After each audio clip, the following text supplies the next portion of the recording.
I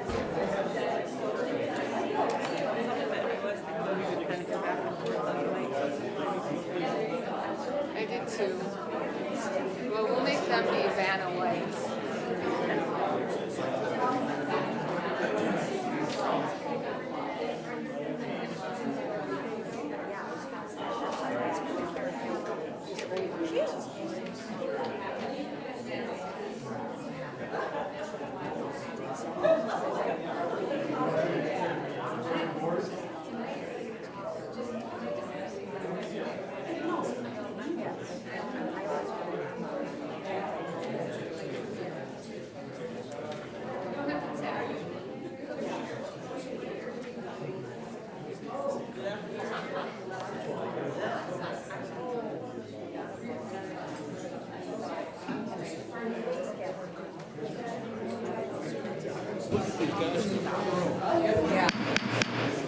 We'll go ahead and get started this evening. We'll start with the Pledge of Allegiance, please.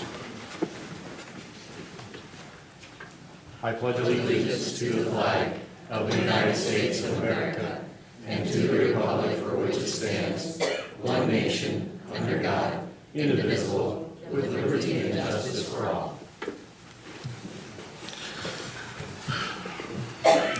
Okay, well, welcome, friends, neighbors.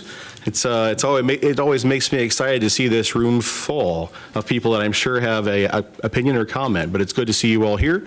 Also, welcome to all those on YouTube that's watching this on the internet.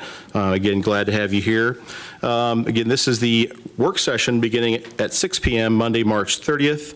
Also, one of the things that I have failed to do in pretty much every meeting I've done before is remind people of where we are. This is the Yankton Community Meeting Room located at the Career Manufacturing Technical Education Center, 1200 West 21st Street, room 114, for all of those that are wondering. So we'll go ahead and start with a roll call. Benson? Here. Birch? Here. Brunick? Here. Sarda? Here. Conkling? Here. Hunoff? Here. Mosier? Here. Spencer? Here. Mayor Villanueva? Here. City Manager Leon? Here. City Attorney Denharder? Here. Okay, next we'll move on to item number 2, which is the approval of this agenda. Do I have a motion to approve this agenda?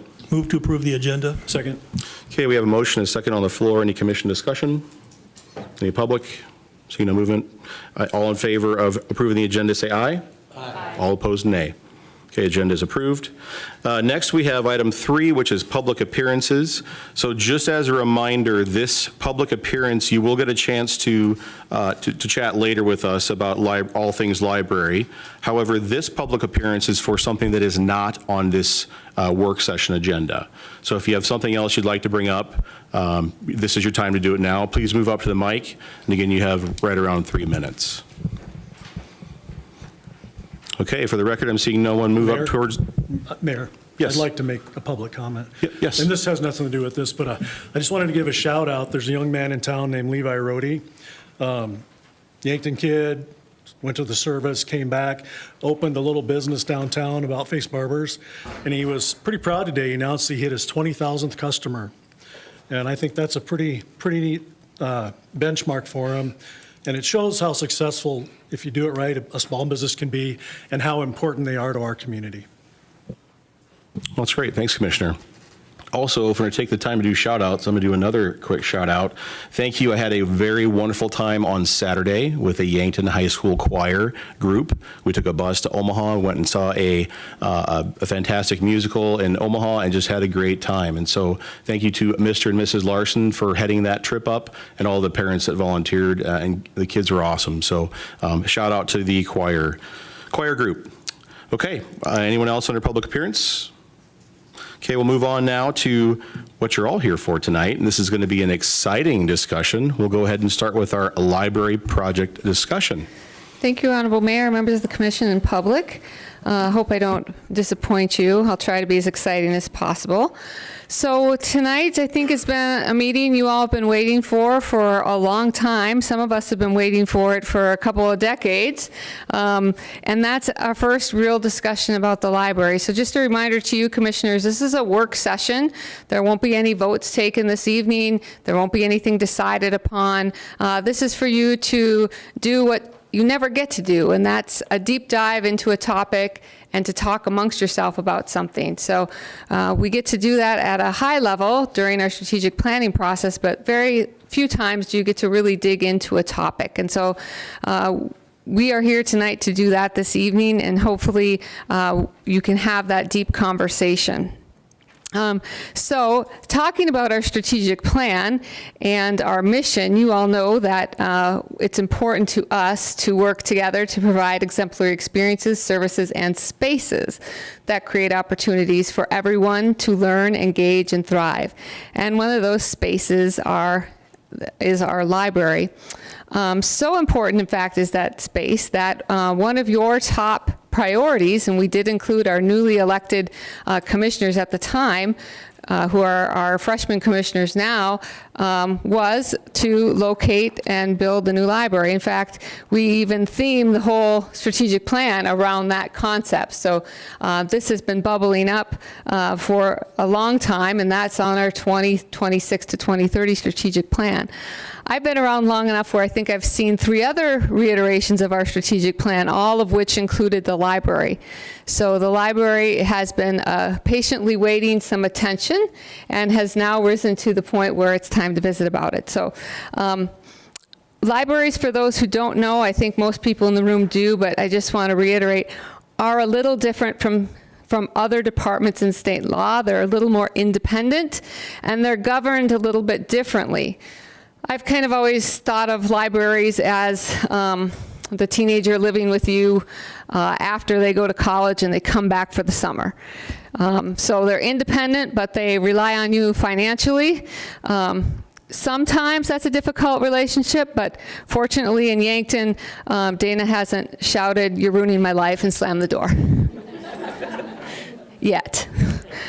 No. So Yankton is known to have a really harmonious relationship with their library and their library board of trustees. And we've worked really well together, at least since I've been here, with the various library directors. And we've really treated the library as one of the departments. But it is separate, so it has some different authority. So this is why this process looks a little different than maybe what some of you were used to when we went through the process with the water plant or the wastewater plant or the Youth or Aquatic Center. The state statute gives those trustees, the library board of trustees, some authority that it wouldn't give, say, another board or advisory board or something of that nature.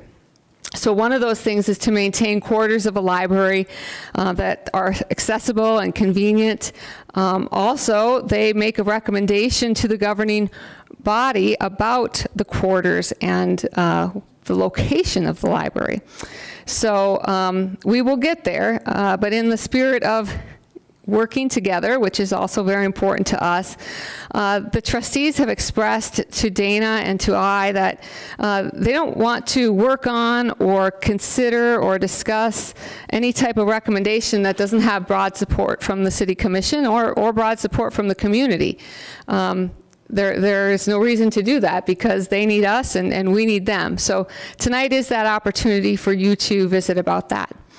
Dana and I would like to first share a few things with you, give you a little more background. You all had the opportunity to, in small groups, not quorums, but small groups, visit the library and ask some questions, but we would like to present to you with some information. Happy to answer questions if you have them. Your memo does have some open-ended questions that are already there, and you certainly can tackle those, but I didn't include those really with a thought that we would get direction on those questions. I included them with the thought that they would get your wheels turning, certainly not to lock anybody into a final position or to take a final side on any of the topics. What will happen after this discussion, I believe, is the trustees are going to take what they hear this evening, and then they're going to start listening to the community. So I've been hanging around the library board of trustees for quite a while now, and they're planning a work session on Wednesday, April the 8th at 5:30. And that session is going to be primarily and probably solely devoted to listening to the community. They're advertising that, they're getting the word out, and nobody gets the word out like the library. Ask the state legislature about that. So I expect there'll be a group there and lots of opinions, so that will be a time where the community can come and talk to the Board of Trustees about what they see. I think then what will happen is they'll take that information, what they hear from you, and they're going to spend some time weighing those things, addressing those things, considering those things, giving that a lot of discernment. From all that feedback, they'll ultimately present that recommendation in state statute that they're told to do to you. And from there, we'll take the next step. I don't have an exact date when that will be. Library Board of Trustees can meet more regularly, but they currently meet on a monthly basis. So I would imagine it will take a couple of meetings because they're going to do that listening. They're going to need to have some time to talk about it. And they may want to take their listening out on the road as well. I don't think that's been fully decided. So there will be something coming back to you, and there'll be a time when you do have to take an action and the next step. So just kind of foreshadowing what we think will come next. So we're going to go back and forth on the microphone, and Jason Foote over there, Chief Foote's going to be our Vanna White when we get to some of the boards on that side of the room. So we hope that you can learn something here and have a few questions that you have in your mind answered so you can have your discussion.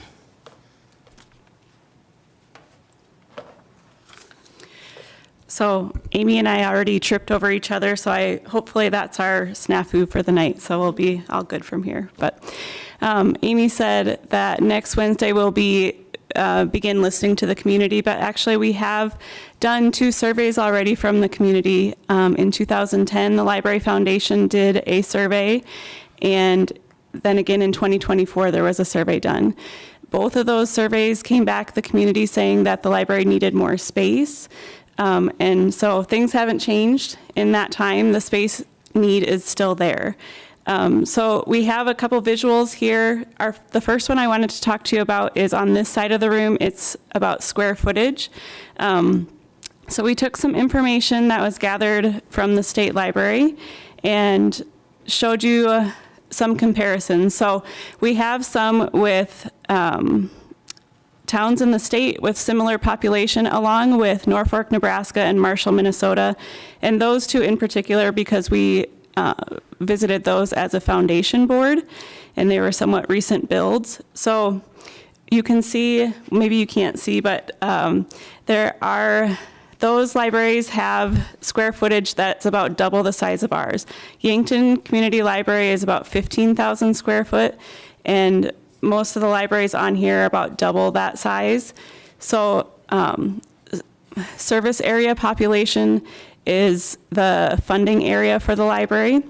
And so you can see Yankton is the smallest, but also if you take a look at when those libraries are built, there's sort of a pattern there. The initial libraries for all of these were built in the early 1900s, and that came with Carnegie money.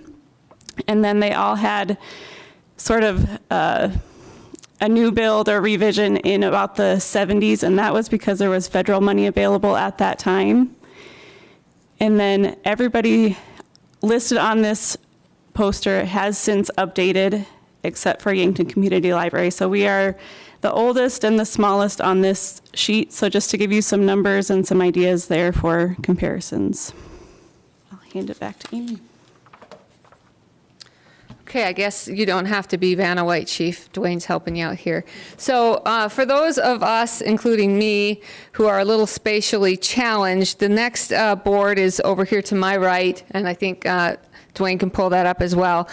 Just to help us wrap our heads around the size and what we're talking about when we look at some of these other spaces and other communities compared to what we're doing here in Yankton. And so I know there's some teachers or retired teachers in the room, and I'm not a math person, so I can't think about what 15,000 square feet look like and then think, oh, I can imagine how that would look with, no, that's not me. So if that's not you either, this will be a helpful part.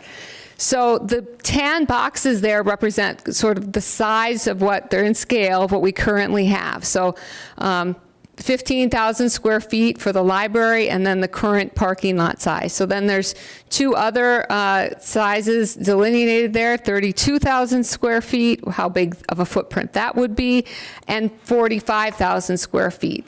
And then an adjacent parking lot of what we presume what would be the size of parking lot we would do for a larger footprint of a building. Now, that's not to say, this isn't talking about location at all.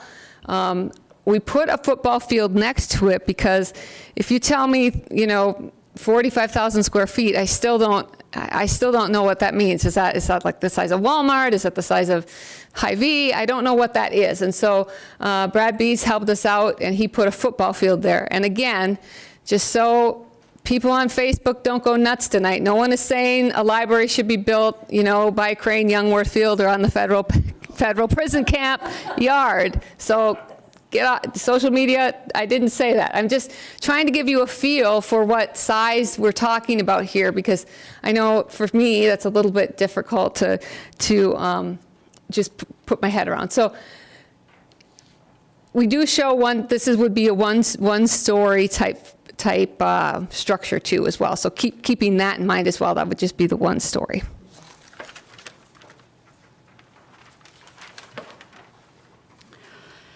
Next, we're going to talk about 2025 by the numbers, which is on that side of the room. And then also, as you are coming in, we do have a handout of this one as well. I always struggle a little bit with giving stats for the year because there's so many different things that we can tell you about.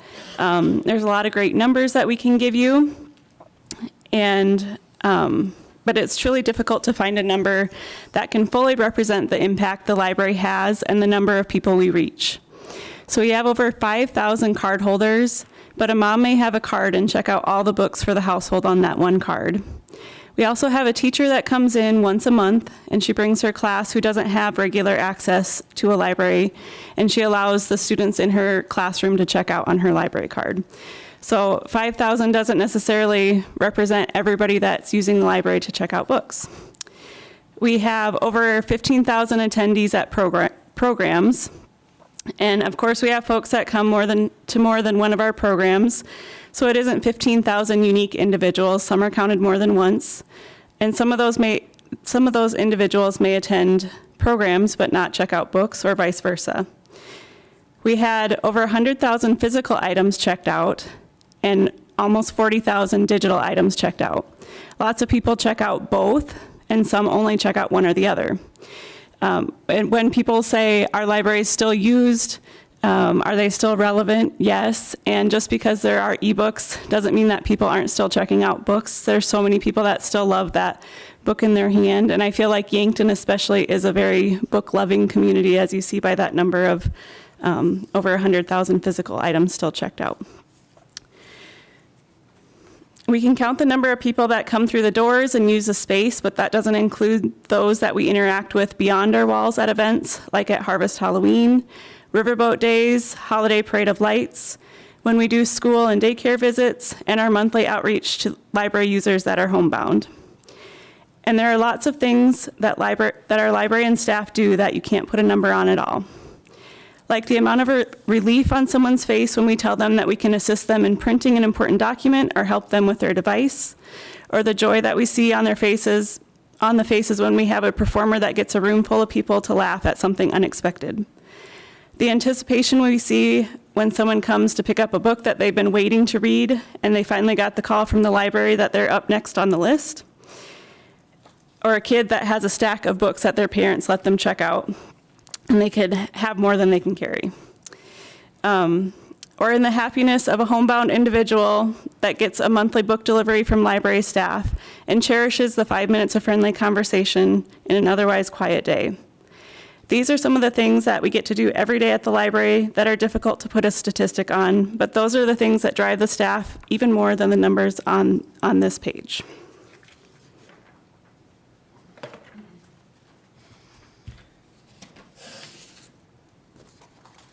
Okay, so that one didn't make it up on the board, but that one's with the total checkouts. That's the one with the small boxes.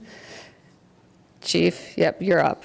No, yeah, that's that one. So if people want to take a look at the, very nice, very nice. People want to take a look at that later. Some really good numbers there too, just to get an idea of how much the library's used. So the next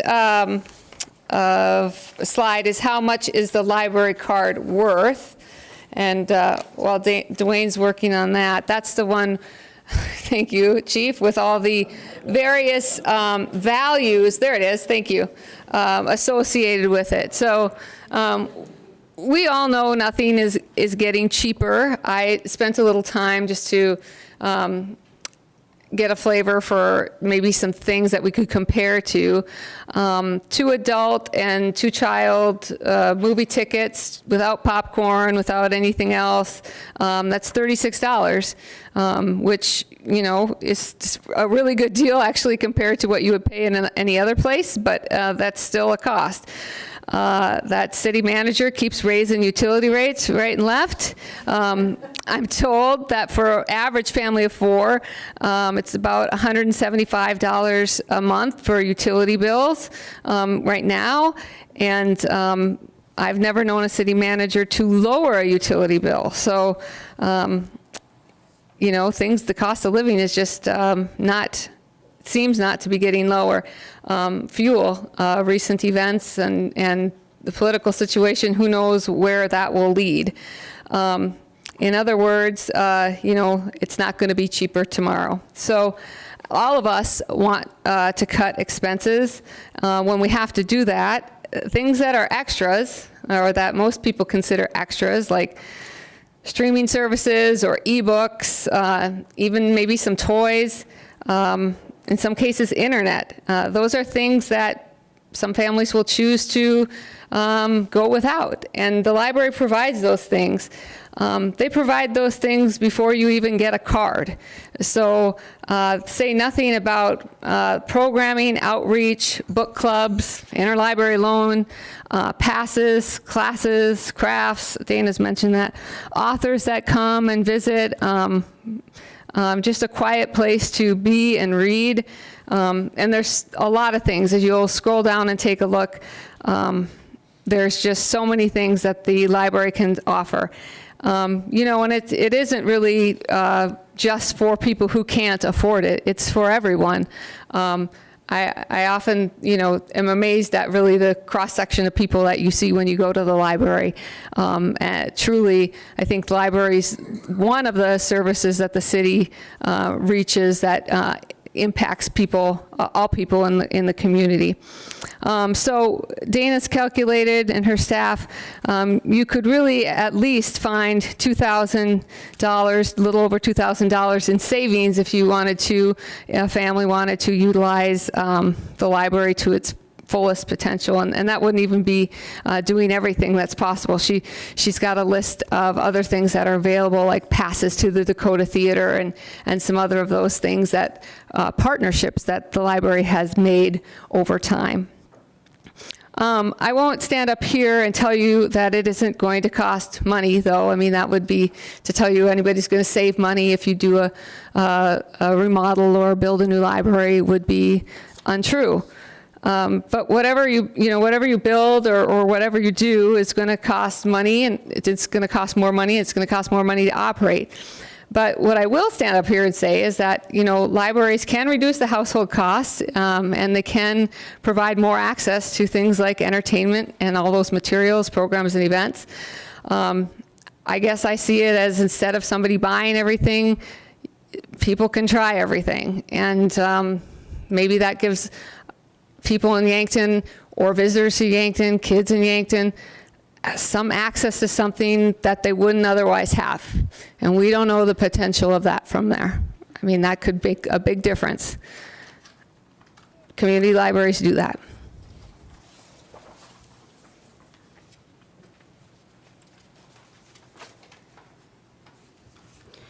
I think this list also shows a lot of quality of life things that I feel like we all deserve and all help make our community better as well. The next thing is the "What's the Problem" poster. I have a son that's 4 years old, and for a while he used to say, what's your problem instead of saying, how are you? So I had a hard time thinking, when I was looking at the poster, I kept thinking, what's your problem? So thinking about our current building, what's our problem? What's the problem? So here were kind of the main things that we thought of heard from our survey, from staff. Space was a huge one that we heard over and over. A lot of the problems that we have come back to space. And then not meeting modern library expectations. If you guys visit libraries when you're out and about, like library nerds like Amy and I are, and seeing what possible things are out there for libraries, how they can impact communities in different ways. Our library is not there. It's not at that future-focused state that some other libraries are. Access can mean lots of different things. We're lacking in a lot of ways there. And then just the design of the building. I think we've had some good examples in the community recently, like the Trailhead Learning Center and the flexible space, the flexibility that they have in their space to change and adapt to the needs in the building. I think that's something that we are lacking in the library, and that could be a good change to make things better there. I did bring some photos along to show some of this examples of some of these things in our library, and then I brought some examples from other libraries. So that's not saying, that's what we exactly would have or want in another library, but just to show some examples of what it could be. And kind of as those photos get brought up, just thinking about the strategic plan again and being future focused, not thinking about the library as being good enough for this moment, but that we want to think about it being future focused for the next generation. So we want to put that investment into the kids and the generations to come. I think the current library should be a place for opportunities for lifelong learning, growth through imaginative play, exploration, and access to technology and resources. So I have, Dwayne, if you go up, there's a picture of our meeting room at one of our events. I think it's right before this one, maybe. There we go. So this is kind of a common summer reading event. And this was an event that we had to ask most of the parents, please, can you stand out in the hallway so we have enough room for the kids to watch. And they're still they're packed in there pretty tightly, like sardines, I would say. And if you have a kid that's misbehaving in the front row and you're out in the hallway, it's kind of hard to weave your way through there to get to them. So not ideal access-wise for that if you can't get in there. If you have a mobility device, it would be hard to get in there, especially if you were late to something like that. So that demonstrates a couple of those things. And then the next picture is our quiet room. So this space was built to be a designated quiet space. Because we only have one meeting room space, this often gets used as an overflow for meetings. And so we lose out on that designated quiet space, and this becomes another meeting space, which is nice to have. But there's only a limited number of people that can fit in this area as well. And we can bring technology in there, but we don't have a TV or anything set up in there right now, so we're usually bringing in our Vibe board or something like that. And then here is our study room. It's a small picture, but it's a small room. We have 2 people in there, and you could not fit another person in there comfortably. So that room gets used a lot. I did write down for our study room, I think in 2025 we had 500 uses, and it was used 831 hours. Our meeting room, so that includes the meeting room and the quiet room, was used 684 times and 1,746 hours. So that's 2,577 hours that those rooms were used, and we were open approximately 3,100 hours for the year. So shows the need and demand for those spaces. So those rooms, like that meeting room, the study room, gets used for tutoring, for proctoring tests. Sometimes people do telehealth appointments and things like that in there. So they are very important spaces, and there is a high demand for those. I think you can, go to the next page. So this is just some examples of what other libraries have. There's an accordion door there, so you can see there's some children's size equipment. There's accordion door, so you can still see in, but you can separate for noise, hopefully a little bit, and see what's going on. This is one of the libraries that we visited in Columbus. They have a lot bigger space for events, and they actually rent this space out as well. And then behind the camera, they do have a space where their commission meets. So they can pull kind of a divider to close off that space where the tables are, and then they have that big open room. So Columbus, I just wanted to bring this library up because they have multiple options for study rooms. So this one has a bigger conference table. They have the TV on the wall. And then as he flips through, you can see sort of different sizes and features in their room. This one's maybe more for kids studying and wanting to hang out a little bit, but there's just different options that they can have. And then they also have a makerspace area as well. Another option for makerspace is that's an important and trending feature in a lot of places. There's 3D printers back there, other technology, which would be a great asset to have. We don't have the space for that. Rapid City has a makerspace, and these are some of the things that they offer in their makerspace. All of that takes room, and so we would need space to be able to offer those things. Green space, we have kind of limited green space where we're at now, and we do some programming outside. We do have access to a grass lot to the east of the library, and we have done some things over there, but safety-wise and access is a little tricky when kids especially are going back and forth and bringing supplies back and forth. So dreaming, I have pictures of some other outdoor spaces. This is Norfolk Library, so not that far away. On three sides, it's surrounded by the library. So the director there said that people love it, that even when it's cold or hot, they can sit right by the glass and kind of feel like they're outside, but they're not. They have a little courtyard there, garden space where they can have a permanent story walk and have interactive places for the kids to engage. And then I just got this one because I like the outdoor space for performances, and I liked that there was like a seating area there too. I feel like that has potential for different outdoor events, not just for the library, but for other community things as well. I think we missed our picture of our youth area, but you guys have all been there. I think everyone in here has been there, but just something like this where there's a dedicated youth storytime area where we're not putting things up and down all the time. More vibrant, just dedicated, again, like something you walk in and you're excited. The imagination just is drawn out right away. And this is Norfolk, Nebraska. If you haven't been there, it's a great library to pull some inspiration from you. I am a strong believer in learning from play, and that's a lot of libraries are going that way now. So you can see those spaces where they're in there.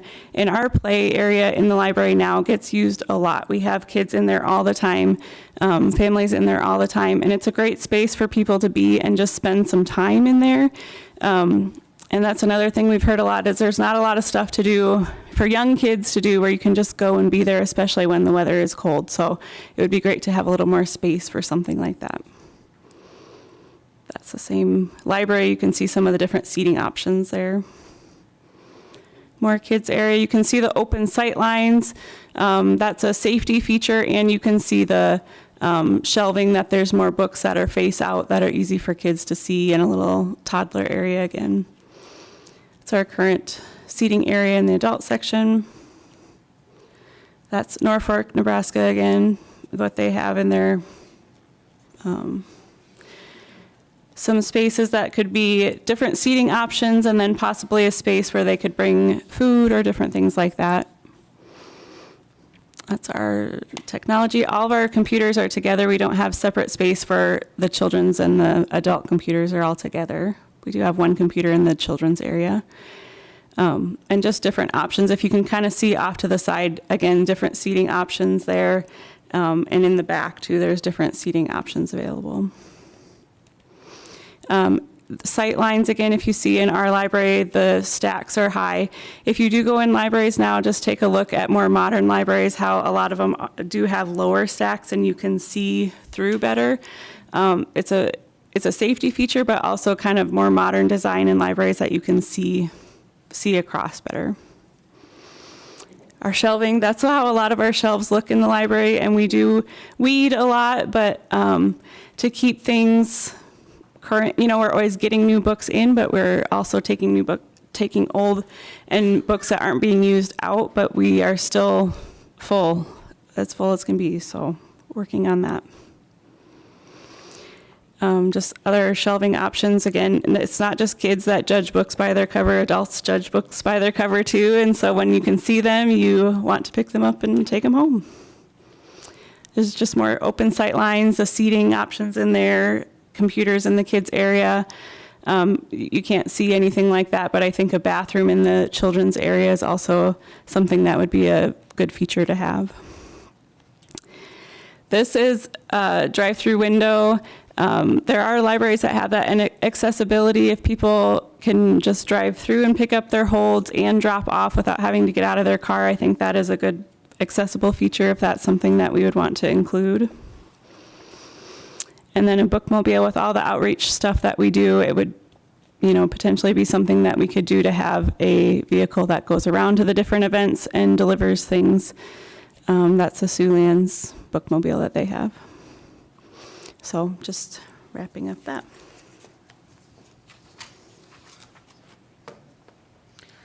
Okay, we're rounding third here on our presentation, and then we'll let you guys visit and ask us questions. So, as you know, our mission talks about exemplary experiences and safe and spaces, and I don't think anyone can argue that Dana and her staff are not hitting the mark when it comes to the experiences. I mean, they do a phenomenal job, but I think it's overdue, that was pun intended, that Yankton start getting the spaces part right when it comes to our public library. The library is a facility that is for everyone, and certainly all our public facilities are that way. We talked about that being the Huther Family Aquatic Center, for example, being open for everyone and intergenerational, et cetera. And that's true. Although if you're living in Majestic Bluffs and you need to stay there because of mobility or because of something else, you're not using the Huther Family Aquatic Center. The library comes to you at Majestic Bluffs. They have a level of outreach that our other programs just don't provide. It's all the time. So our other programs, we have programs in the summer, we have programs in the evening, we have Summit Centers, for example, is open in the morning and late. With technology, the community has access to the library materials 24 hours a day, 7 days a week, and it's certainly all year round physically, which of course our parks and spaces are open all year round, but on those days where it's 18 below or 15 below, not many people are out in the park, but they do come to the library. So everywhere as well, you can take the library with you when you go on vacation. So download all your books and then take the library with you. So it's nice as well, I'm sure, for parents if they're going somewhere to be able to check out something new, or for grandma and grandpa that don't want to buy something new, to check something out, to provide a new experience for kids that are coming to visit them, or grandkids that are coming to visit with them. So I think that's a different kind of amenity and different kind of facility than some of the other facilities that we're used to looking at. And it can be even more than that. So we've always said books are just the beginning, but I think we've just even scratched the surface there this evening. As Dana mentioned, meeting modern expectations, something that that facility just doesn't do. And at least since I've been in Yankton, I've noticed that the community's had just a habit of saying good enough isn't good enough. So whether we're talking about Mount Marty and the Field House, the school district and the learning center. I think our water plant and the Youth or Family Aquatic Center could have looked a lot different. We could have just built a pool, and I think some people thought we should have. But I don't regret what we did. I think we were building for the future, and I think we were doing something that was to the level and quality and caliber of the people that live here. And I think we should be proud of that. We do that when we do some, of our parks events, and we're continually trying to improve those things. So, I encourage us as a community to think about that and not be limited to, well, this was good enough for me when I was growing up, or, I never had a chance to have this. We should, if we can, be able to leave something better for those who are going to be enjoying this. So whatever this is. So thank you for your attention, Commission, and for those here and listening. Jana and I are happy to answer questions, or if you want to begin your discussion, certainly that's fine as well. We'll also move away a little bit from the microphone if you want others to have comments as well, but we're happy to answer any questions you have after seeing some of these things. Okay, thank you for that wonderful presentation. And commissioners, will go ahead and kick off the questions or anything you want to point out before we open it to the public. Do you have anything, commissioners? Yes. Dana, you mentioned the usage of the meeting rooms and the limited number of rooms anyway, and they were occupied most hours. I'm sure that you've had to turn people away then too that would want to make use of that. To what degree is my statement true or false, I guess? That's a true statement. I guess we don't have numbers of how many people we've turned away, but we've done over 400 programs in 2025, and so a lot of the meeting room space, we are using it ourselves. And so when we have other groups that want to use it for things, we can't always offer it to them. And so, yeah, we do have to turn people away sometimes. We've had nights, I know, I think the Friends of the Library or some of the other groups where we've been like triple booked, and it's like, okay, we have someone in the meeting room, someone in the quiet room, someone here, and we have to like flip it, within, one's ending at 6 and one starts at 6. So it's a lot of moving parts sometimes and keeping the schedule moving and everything done. And, I think once you tell a group no once or twice, they're not necessarily coming back to keep asking for space if they feel like there's not adequate space to offer for that. So. Thank you. Is this a good time to just share some thoughts? Yes, please. So I'll be honest, I went through the tour 2 weeks ago. I don't think I'd been in the library since college. Yeah. There just really wasn't, yeah. It's obvious improvements need to be made. There's some of the furniture is the original furniture. That means we need to upgrade some things.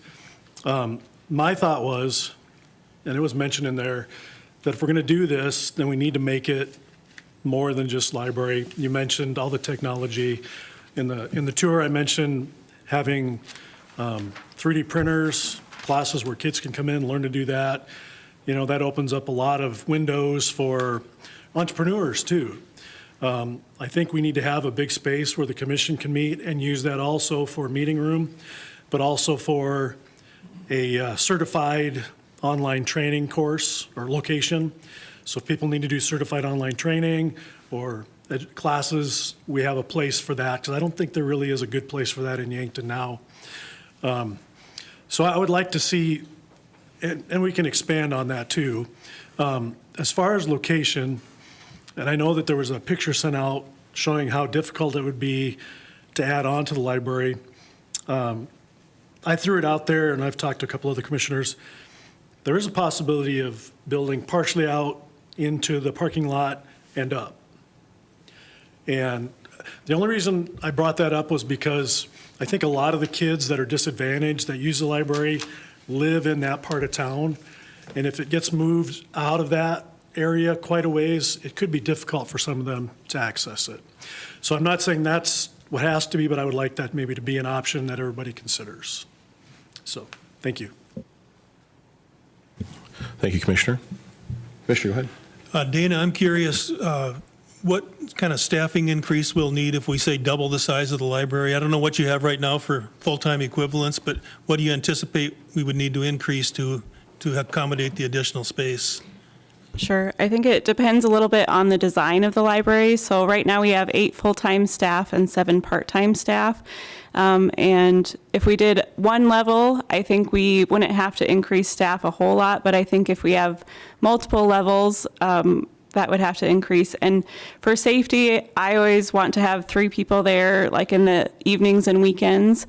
So I think if we had multiple floors, I'd want at least to have 2 people on each floor for safety. So, it just depends really on design. And then are we increasing programs? Are we having a technology suite, where we have someone in there all the time? So it kind of depends on the what, but I think there is going to be some increase in staffing for sure. And I would just answer that. I think, Commissioner Hunhoff, one of the things that I did was underestimate with the Huether Family Aquatic Center the staffing needs. So we want to evaluate that closely. One of the things we know, and we've heard the makerspace and need for technology a lot. So that's probably something that would get added in any type of new facility. In addition to that, I think there'll be a lot of technology incorporated into any new design. And so I think certainly it might not even be Dana's staff that grow, rather Dwayne's staff and IT that needs to grow to help facilitate that. Also, if the meeting room is for public meetings in that space, to run all that technology as well. So I think for certain, at least one FTE on the technology side, I would think, and then again, depending upon what is in that facility. I think too, there were a lot of things listed. If something is created there, like a makerspace, we need the staff that's there to be trained to do the programming. So that adds maybe not a different staff person, but maybe a different level of pay for a staff person if they're taking on a different type of responsibility or a higher level of responsibility. Yeah, go ahead, Commissioner. Dana, could you, during the presentation, we saw a lot of public space, right? It's mostly public spaces is what we saw in the presentation. Can you talk about the staffing space? Because that was one of the things, we all toured in different groups, toured the facility. The staffing space, as we've tried to expand the public space in that library, the staffing space has gotten compressed and compressed and compressed. I know that like the staffing area right now, that used to be a coat closet. Right? We've got the back area. There's the non-climate controlled storage area that the Friends of the Library use in the back corner of the building. I don't think necessarily everybody is in that area, but if you could speak to those things and some of the needs that if we were to expand the library, some things that would be better. Sure. Yeah, I could show you all kinds of pictures. And, as I was even looking at these, I was kind of going down rabbit holes of all kinds of fun library things. But I was trying to focus on the spaces that would affect the most people. But yes, the staffing space is not ideal. And there, with all the programming that we do, that comes with stuff and that comes with preparation. And so when there's not a lot of space to do that, that makes it harder for the staff to work on that. And so, yes, we had a staff closet. That's where Jeremy and Liz work now. And so it's kind of a tight space there. That's right behind the front desk. And then back in our processing area, we have 3 full-time staff that work kind of closely together. And they're further away from the front desk too, so they don't have good sight lines to the front desk. So if there's issues happening, whether it's just, if it's just busy out front, they can't see or hear that very easily. So again, safety-wise, but also customer service, sometimes that communication is a little tricky. And then, yes, we have a garage. We were supposed to get a bookmobile and did not get a bookmobile when the library was built. And so it was a garage, and so it does not have climate control there.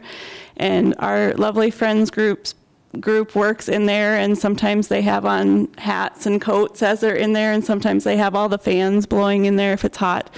So not ideal space for them to be working in either. And we usually have kind of to move stuff out of the way so there's plenty of space to walk around, because that's where all of our storage stuff goes as well.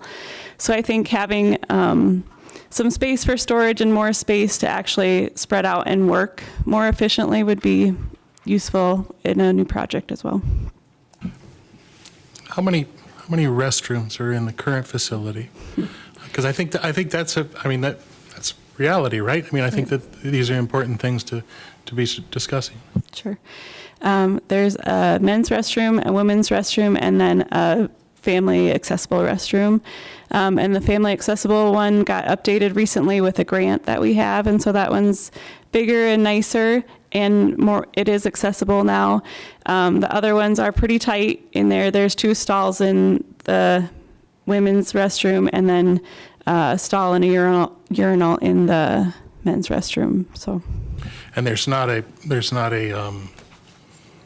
restroom facility that would be near the kids area? No. Correct? And staffing, did staff used to have a staff restroom? Do they No. no longer do? Or did they ever? I'm sorry, I don't know that answer. I guess not as long as I know. I don't think there's ever been okay, I guess they did. How long ago did that change? That was before me. 20 years ago. So 20 years ago, we turned one of the staff, what was the staff restroom, into the family restroom? Is that Yeah. staff and handicap? Okay, thank you. Commissioner Moser, I keep see you reach for your mic. So are you going to buy a vowel? You're ready to solve the puzzle? Yeah, if it was that easy, right? If it was that easy. One of the things I don't think we heard a lot about tonight that I think would be helpful for the millions of people that are also listening online. I say that all the time. And I don't know if it's going to be Brad or you guys or somebody to answer that question. But during my tour and when I've talked to other people in the community, their easiest answer is, well, just go up. Just go up. Just, what do you need? 2 or 3 more floors? Just go up. So I would like to dive a little bit deeper into making sure we get it all out there as far as what are some of those limitations. I think we know with space-wise, but several were brought up. If people aren't 100% familiar, obviously we got a church and we got some houses, and so if you could kind of maybe give us a laundry list of the limitations of where we're at now and the why can't we just go up? Yep, I'll take a stab at it, and if Brad sees me getting in trouble, he'll run over, I'm sure. So the existing building wasn't designed to add a top floor, or additional stories. So if you were doing that, that would be a matter of either building something sort of over it, which I suppose with some unique architectural styling, you could do that, or, taking down the building and building something new in its current location. You could go to the south towards the UCC church, encroach into the parking lot, and build something sort of over that area, multi-story. How many feet that is, I'm not entirely sure, but if you think in your mind's eye, that gives you sort of a narrow, and linear. How high up you would go, I guess, would be up to how much you wanted for space. That would include things, of course, like an elevator, and I suppose for fire code, multiple stairwells. So that would, be a consideration. Also, you'd want to talk, we would recommend to, if that was the decision, that we talk with the church leaders, because, we've always tried to be good neighbors. And, we I think own all the way to the parking lot line. So, we could do that. But, is that the right thing to do? And then you've lost all that parking that's there, and that's the closest parking except for what's right in front of the building. But it could be done. My understanding is the alley, Adam, has some pretty important utilities within it. So we do not recommend building a building over the alley. So that would be a challenge. Nearby, there's a, across the street, there's some homes there. And sometimes those are for sale. That's space as well in the future, perhaps, to think about, but really that block is a little bit limited. We do have the parking lot that we are sharing with the UCC Church. That's worked out to be a good partnership. That's adjacent parking, I guess, but I don't know how accessible it is. So for me today, walking from the furthest spot in the UCC parking lot to the library, no problem. If it's icy and I've got a stroller and, another toddler, I don't know, and if I'm having any concerns about slipping and falling, I don't know if that's really great parking for that site, for even currently. But so there are some challenges there. Also tying into an existing building, the building is 1973, I believe. Is that right, Dana? So predates many of us. So, right, Mary Pat? Where's Mary Pat? Predates Mary Pat and I, at least. And so I mean, anytime you tie into that building, I mean, like as Commissioner Conklin said, you'd have to do some updates. So not just give it a facelift. I mean, it needs more than Botox. It probably needs some, innards. I'm thinking, we take a look at the HVAC, the wiring. If anyone has been, used Wi-Fi in the building, of course, in 1973, they didn't think about, the obstacles that can bring in what a brick building can bring. It's built well. It's well built. The building's in good shape. But it's not necessarily the greatest for technology. So there's all those things to think about as well, which would be consideration. So I just say all those things to say that I don't think it's a, what's cheaper type of option. I mean, there's no cheap when it comes to doing this kind of a thing. It's not, there's no, it's going to be expensive no matter how you slice it. But those are just some things to think about if you're thinking addition in that spot or remodel. And I haven't heard this, but yeah, you could take down that building and have a little bit larger footprint as well. Going to the east, you don't have much there, and you get into right away pretty quickly. So, and then going north, you also don't, you have maybe 5 feet or so before you into right away. I appreciate you walking through that, because that's kind of what I really wanted to make sure, because that's some of what I've heard is, just add on, right? But there's really some pretty serious limitations to doing that. Not that it can't be done. Everybody loves a good challenge sometimes, but on that. Also curious if you could share a little bit more. I was thinking about it as not bringing this up to the commission the next time we open up or want to look at our mission, but you bring up a good point of safety. Maybe that's a word that could be, safe spaces for everybody to learn, grow, and thrive. And I'm just curious, maybe some things that you've talked about. You talked about the sight lines. Is there anything else that we're kind of missing or that we'd want to take into account as we're thinking about this, as it's tied to what you've seen in some other libraries as to what they're doing to provide those safe spaces? I'm just curious if it's more than just sight lines or some other thoughts that go into that. Sure, and Dana may have more to add on. I know through the process of working with the Library Foundation and the Board of Trustees, I had some learning moments. I didn't think of it, but if you're in the children's area and you have more than one child with you, you don't really want to send a little one off to use the facilities, the restroom facilities, because you can't keep an eye on them. So there's this, a bit of a safety concern there. So everyone either has to go or when someone has to go or so that's a little bit of a concern. Unfortunately, we live in a world now where you have to think about people that have bad intentions. So one of the things we did when we worked with the committee to design the Youth or Family Aquatic Center is we had some of our folks that have ALICE training involved in, what's the best way to provide lots of different exits and strategies for people if the worst thing has to happen or does come to happen. So there's that kind of safety concern. I think there's some different things, different ways you design a building now for fire protection and fire safety, which our building now currently does not include. We had to go like this to the mayor when he was walking through, so he didn't see some of the fire things that we wouldn't do now, but they just weren't thinking about. Also accessibility.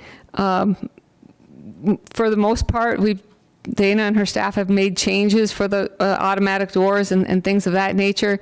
If we had a staff person in a mobility device, it'd be really difficult for that person to navigate. If we had a lot of people in a program and there was an emergency and somebody had a mobility device, that'd be difficult. So those types of things I think are worth thinking about in design. And so, all types of things to consider. Safety-wise, otherwise, Dana, can you think of things? I think having areas that are separate for like teens and children, having areas that are tailored more for the different ages. I kind of mentioned a little bit with the computers, having computers that are just for kids in the kids area and just for adults in the adult area, having that separation. And we do have some filters on all of our computers, but we could have computers specifically for kids with just children's programming on there, that kind of thing. And then, with newer libraries, any of their study spaces or programming spaces usually are just like glass walls or whatever, so you can see in there very clearly and just see what's going on in safety that way. And then we don't have cameras in the library right now, so having like the security cameras and probably having some areas that are, I don't know if you'd have key cards or different things that are kind of blocked off for non-staff members maybe, so. Last question, be quiet. Do we have issues like with theft? And is there anything libraries are doing to help offset any of that? You mean when they check out books and don't bring them back? Well, I mean, that's not me. I brought all mine back. No, I'm thinking as I go to the library, Amy found her book. It's not her either. Okay. I think I was there the day Amy brought her late due book back. No, I guess I'm just thinking, like as you walk out, there's always lots of books along the thing for, the walls for sale as you walk in and out. And I'm just curious if there's been any issues that way. It's more of a curiosity. And I don't know if there's anything you can do to prevent it besides maybe the cameras or things like that, but I was just curious. There are at times, and sometimes there might be, and we don't know because we can't see back there, which I guess is another good design thing. So I think most libraries, when you come in, you want to come in and see the service desk right away. And so when you come in from that south entrance, we can't see you and you can't see us. So that's not great design that way. And it doesn't always feel good as a staff member that people are coming up behind you and you can't see who's coming in and what they're doing or what they have in their hands maybe. Yeah. I thought of another thing while I was thinking about the book that I did bring back when I found. I think this summer was a lot better. The last couple summers, YPD and Dana and I had a lot of conversations. Everyone can come to the library, and that means everyone. And they can use the library, but they can use it for a library. It's not a place to sleep. It's not a place to lie down your stuff in your sleeping bag, and it's not a place to do drugs or drink, or it's a library. So just like a park's a park, a city hall, you got to use the facilities for what the bathrooms are the bathrooms. And so not being able to see what folks are doing because of the tall stacks, and even just people not feeling comfortable maybe going down. So going down one of the aisles of books because rows of books because somebody's maybe doing something there. It's important for the librarians to have eyes on something. Also, there's some people that do need to go there because they need a place to stay warm and once in a while, and they're reading or what have you. But if there's something medically that takes place with somebody and they don't see them, that's for the patron safety too. So it's not just safety of staff and it's also for their safety as well. And so I think that's important as well to remember. Good questions, Commissioner. Yes, Commissioner. So I guess when we build it and we go to that 45,000 square feet, is that the number, right? The bigger area? That's one of the numbers. You can build it as big as you want. If we're gonna build it, let's go with that, and if we're gonna build it right All right. first time, right? So at least we just find the money. If you laid that over in the community somewhere, Westbrook Estate, everywhere, right? Not just downtown, what are our options then? Have you already covered that? You mean, what are your options where? To put it, yeah. Yeah, Do we well- have 5 places, 10 places to pick, or? I mean, that's the $1 million question is the where. If the decision is, a new location, a new facility, then I would hope that the trustees are going to ask Dana and I maybe to put together a team of staff and to look for some locations. Now, that won't be as public of a discussion because, not all those locations may be public. They might be locations that need to be acquired. So probably what we would do is put together a team of folks and look for a number of locations. The best locations are those that already have infrastructure to them. And don't have something on them. I don't think anybody wants to go down the road of condemning something and tearing something down, and that's not only adds to the cost, but adds to the time, and it can also add to the sort of political trauma of a project. So, ideally, my recommendation would be that we look for locations that were either already publicly owned or locations that had that were bare land and that had utilities already there. You can pretty quickly, as you all know from developing yourselves with various TIDs and economic development projects, get into the $1 million very quickly just with water, sewer, et cetera. So it'd be nice to find places that already have utilities there. So, and then, that those locations or 1 or 2 locations, I suppose it'd be up to the trustees, would probably be within that recommendation, would be my thought, but that would all be up to them. They might find one that they say, Eureka, this is the one we have to have, but, or they may have some options.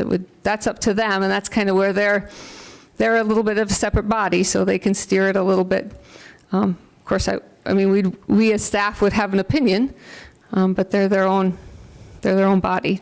I think just the community's changed so much either on the west or the north side, so we've got to broaden, where we're thinking to put it, but build it big. And there's some beautiful pictures of the other libraries, right? So to build it as big as we need, 45,000, whatever that number is, but build it big and make it look nice. And Yeah, I think if that's the direction that staff were to be given, is to look for available sites.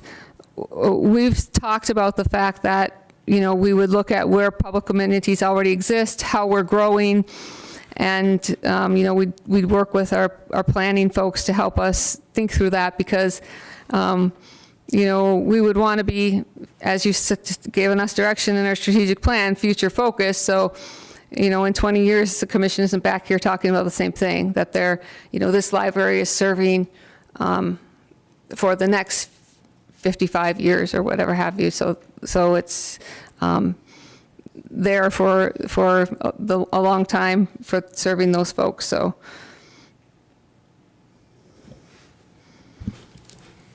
Okay, commissioners, yes. I may be going off track here, but I'd like to hear what some of the library board has to say, what their Sure. thoughts are. Sure, I can do that. Anyone from the library board want to come up and give us your thoughts? Mary Pat Byerly, and my husband will tell you that I never pass up a mic. But I have just 2 anecdotes, and I don't know that that will answer your question, Mr. Conklin, but I just want to know what you. right, what we're thinking, yeah. I've been on the Board of Trustees for 3 years now. And many times, many conversations, what I have heard is libraries are only for a certain segment of the population. All the rest of us have tablets and all our devices and yada, yada, yada. That is not true. I have a dear friend who is the wife of a very successful physician here in town. They have a house full of books, right? They can afford all of that. She uses the library regularly for her 2 grandchildren because it makes no sense to buy a $20 hardback that they're going to read 53 times in a week and then forget about. So she is a regular user. This is a facility that really cuts across all of the other barriers that we could put up. The second thing I would mention is, as we have gone around to other libraries, the ones on that list that have so much more space, not more money, but they figured out a way to get more space. There are, well, it fits in with the library's motto, books are just the beginning. You go into these libraries and there are shelves of kits, right? We have some of those at our library. We don't have enough space for them, for the little ones, with toys, with books, with games. The one that really hit me, and I think it was Marshall, Minnesota. They had user kits for folks with dementia. And caregivers of people who have dementia could check them out. There would be simple books, maybe some art books, maybe some simple kinds of finger puzzles, some music. I mean, the things that we can do if we choose to do it, that would serve every single piece of our community. Thank you so much for your time. I'm sure you really wanted to spend another hour in this room tonight, but thank you. Thank you. Commissioners, anyone else before we, yes. Please state your name. Good evening, Mayor and Honorable City Commissioners. My name is Nathan Johnson. I serve with Mary Pat on the Board of Trustees, currently the President of the Board of Trustees. So just looking forward to this partnership. And I just want to say I'm excited to be here with the other trustees this evening, friends of the library, the Yankton Community Library Foundation members, and our wider network of library supporters. We've been looking forward to this conversation for a long time because we've been working on this for years now. As we all know, books are just the beginning at the library. It's a place where people gather, learn, and grow through a wide variety of programming offerings. We've already heard a lot of feedback from the community about what they would like to see in a new or remodeled library. And with that said, I guess my focus tonight was listening to what you had to say, because you're really going to serve as the foundation for our next steps. And so as the Board of Trustees, we're committed to holding some listening sessions with the community. We've had the surveys and gotten public feedback in other ways, but we'll continue that process. And then I've been telling everyone, projects, big community projects like this, it's like a dance. Sometimes you lead, sometimes you follow. Tonight I'm following, but sitting in your seats, like with the Heather Aquatic Center, there were times where you have to lead too. So it's just, I hope that throughout this process, there's going to be differences of opinions, differences of perspective. It's just important to realize that we're all in this dance together and we need to keep dancing together if we're going to get it across the finish line. So appreciate all your feedback tonight. Appreciate that all of you took time to tour the library, visit with the staff and other stakeholders about what the challenges are in the current location and what the possibilities are if we expand our horizon and take on a community project. Thank you very much.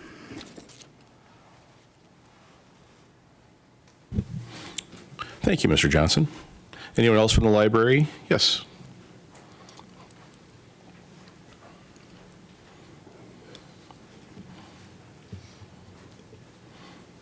Nick Severson. I'm on the Friends of the Library Board, and I've been a library nerd since I was a toddler, so I've hung around a lot of libraries in my life. I came from Vermillion. We have a nice library over there. Public as well as University Library. My wife is from Norfolk, and when it came time to move in to a different town, I was like, that Norfolk Library is a big draw, but we settled on Yankton. We love Yankton. We take great pride in the community. And as it's been said by others, the library is for everyone from all backgrounds. And from young to old, I don't want to rehash it too much, but it's a common space for learning, for growing, for meeting, socializing. And there's a lot of different opportunities for this potential new library. One example was to use it as commission chambers or online classes. It was a big loss when we lost RTech, so it kind of filled that gap. And the question is also location. If I had a magic wand, this is just my opinion, but maybe some others, but I hate to cut into Memorial Park, but we could make a little space there for a library and join it with the parking lot, which we only use a couple months a year, which I love the youth there, the swimming aquatic center, but there's a lot of empty parking space in the winter. And other than that, I guess I'm all hyped up, but I do appreciate the time that you've taken tonight to listen to our feedback and ask questions. And it's a community effort. It's once in a lifetime. None of us will probably be around to see another library after this one, and none of us will probably be around to see the next Yankton swimming pool. So this is something to deeply consider, and hopefully I'll keep my fingers crossed. And like I said, I'm on the Friends of the Library Board. We do a lot of book sales, and we'll keep selling those books as much as we can. And if you have used books to donate, we'll sell those too. Thank you. Thank you. Anyone else from the library want to get up and speak? Good evening. Is this on? Yep. Okay. My name is Ann Clough, and I am part of the Library Foundation. I have served on the foundation for the last 6 years. I'm currently the president, and we have a lot of members who are very passionate about the library, and as you can see, also Friends of the Library and the Board of Trustees.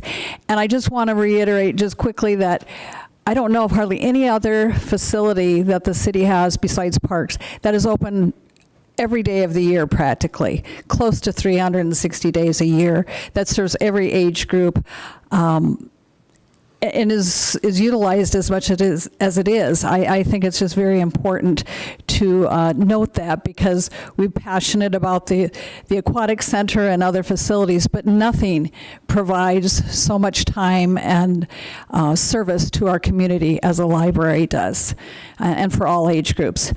With that note, I would like to just ask and kind of add on to Stephanie's question about if we were to build on or remodel the current facility, what kind of impact does that have with providing the service? I mean, what kind of disruption would there be? Would they have to close the facility or move, the library temporarily to another location? Those are all things I think that are really important to consider, because they're doing such a tremendous job. I hate to see them losing the momentum of providing those services and disrupting them, if we were to build in the current location or to add on. So just something I want to throw out there, and maybe somebody, Dana or Amy, can highlight that a little bit more, what that might mean if we were to look at a remodel versus a new location. But anyway, thank you very much for your time. We're very pleased to be here tonight and hear from you and get feedback from what your thoughts are about a new library. Thank you. Thank you for your comments. Commissioner, go ahead. This is more just of a curiosity. We've heard about 3 different groups tonight that are tied to the library. So I think it would be really helpful for the public. I don't know, Dana or Amy, if you want to take this. Before I have you do that, how many people here are from the Board of Trustees? If you just raise your hand or stand. So a couple of you. The foundation, several of you, and then we have Friends of the Library, right? Okay, and that's a lot of them. Could you break down kind of like what each group is and they're tied to the library and what they work on? Because I think that'd be helpful to the public to understand the different types that go into helping make our library go. Sure. Yes, we have lots of people that help us in lots of different ways. So our library board, those members are appointed by the mayor and the commissioners, and so they help us with policy. And they're not fundraising at all. They're policy driven, and they can hire and fire the library director. That's the board set by statute. Yes. That you have to have to. Yes. That's the board set by state statute that you have to have when you maintain and keep a library. Yep, so there are state statutes for the library board. And then the Friends of the Library, they are a fundraising group, and they do book sales, and memberships are their main fundraising revenue.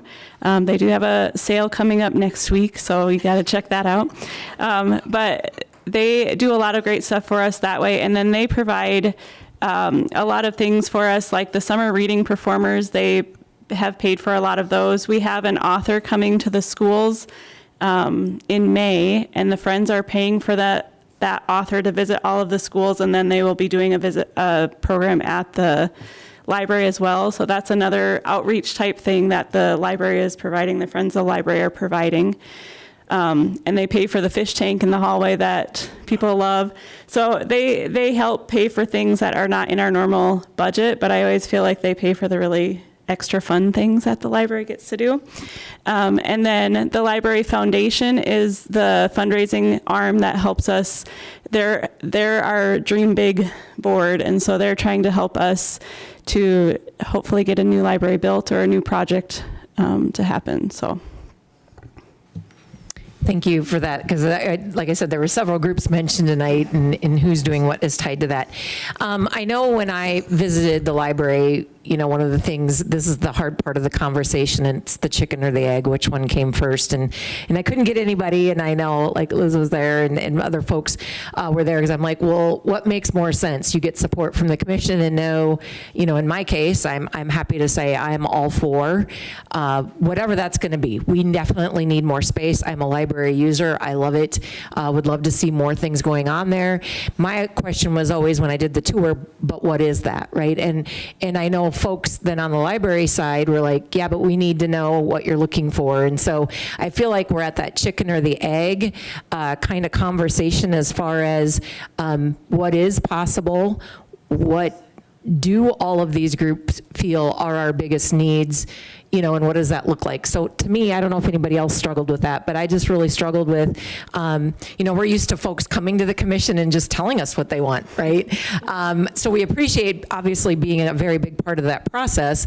But for me, sometimes it's a little hard to even be that cheerleader in the community, because we just don't even know where we're going to go yet. And so I don't know if there's any other clarity or help that you could kind of bring everybody around that as well, if that makes sense, because that's kind of a hard question to answer. Yeah, again, I think the trustees want to hear from both you and the community and hear your initial thoughts and reactions. They weren't all there, of course. Commissioner Birch, as liaison, came along to a lot of the I think all probably the tours. They would like to hear the questions you have, the feelings you have, what's important to you in a new facility, in a different facility, to make sure that this project is yet still number one on your radar. They certainly don't want to make a recommendation that's going to have a visceral response from the commission, because then they're back at square one. I don't want to speak for the trustees, but that's what I gleaned from when I was meeting with you. Nor will they want to have a recommendation back to you that has a visceral response from the community. So I think, based on some of the things that I'm hearing tonight, there are new things that I haven't heard from you before, is going to be helpful for them. They'll hear from the community and make a recommendation, and then you'll certainly hear again from the community, because not everyone's going to be happy. So I understand where this is a little bit different process and feels a little bit different, but you are separate governing bodies, and so I think they want to make sure that you're working in tandem, and that they have an understanding and a feeling for where you may be headed. also, I think having looked at the survey and having you all looked at the survey, they have a lot of other information to digest and weigh as well. The survey responses, talk a lot about some of the things you're talking about, and they're dealing with a lot of the same questions that you're dealing with. For example, the location question was one of the main questions asked in the survey. Most of the respondents talked about how much they like the current location. Those same respondents talked about all the spaces that they wanted to see that were priorities. Well, those two things don't work together. So the library board of trustees is going to have to listen to the input from the community and from you to sort of weigh out, what's more valuable here is to provide those spaces and do something somewhere else new, or to make a compromise somewhere and go for the actual current location, if that is a feasible location. So, I think there's a lot of unknowns yet, but it should feel a little bit awkward because it's a different process than we've been through before. So.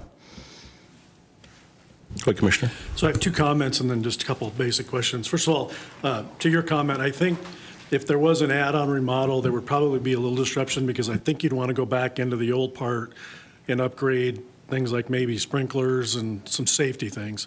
So there probably would be some disruption. The second was, Mary Pat, I want to thank you for your comments. I never even thought about dementia kits and just another outreach, so thank you very much. The first question is just a general for anybody that wants to take a shot at it. Brad's probably got the best idea, but I have no idea what a 45,000 square foot building, just a shell, costs. Do you have any idea what a ballpark figure? I'm just trying to get an idea.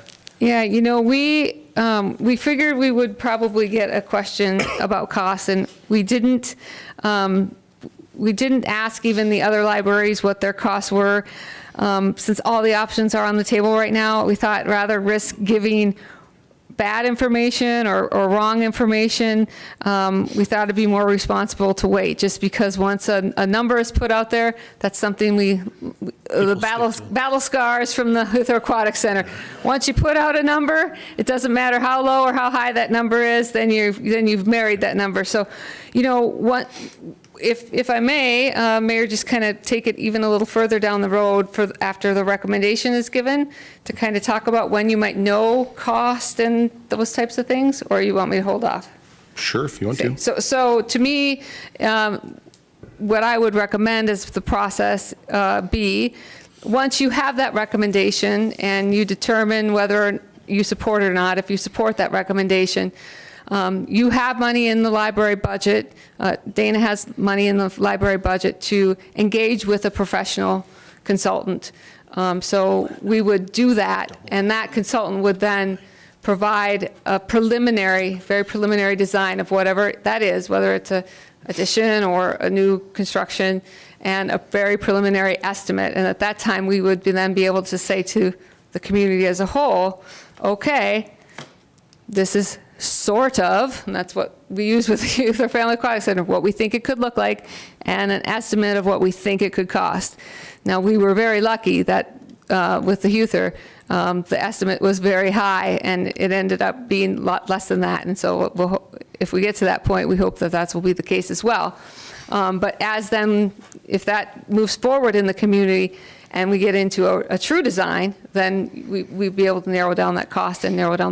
But I hate to throw out a number only because type of construction, what the construction climate is, all those things weigh in, and so probably wait until we knew exactly what we were looking at. Fair enough. The second question, and I only ask this because I know a lot of people are struggling. Have you thought about how you're going to finance it or fund it? To Amy, is that new law with the 5.5 cent, is that an option for this? Yes, I was going to say, I promised Bill and I didn't get together and plan what we were going to talk about before this meeting. But yeah, so there's a couple of things that we could do. Lisa doesn't have a money tree. Al, got rid of it when chopped it down before he left. So a couple of different opportunities. You know, the opt-out is an opportunity. That's a way we worked through the Youth or Family Aquatic Center. I'm not sure that would make a lot of sense in the era of not knowing what's happening with our property tax. And I think that might swing around here even again in the next session, but that's an option. So we'd talk about that. Also, the House Bill 1245 that passed somehow in the legislature, and merciful Redeemer, somehow the governor signed it. I don't know what happened there, but of all the things that didn't happen in the legislature, that did. And so we're actually tomorrow as a staff getting together and saying, what do we do?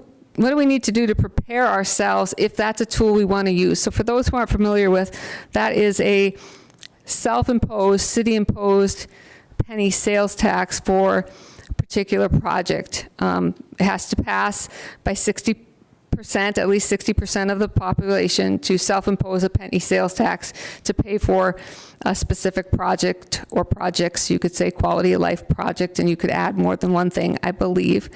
So we would talk about that as a potential tool as well. And I think that could fit very nicely if that was something that we would want to do for this project.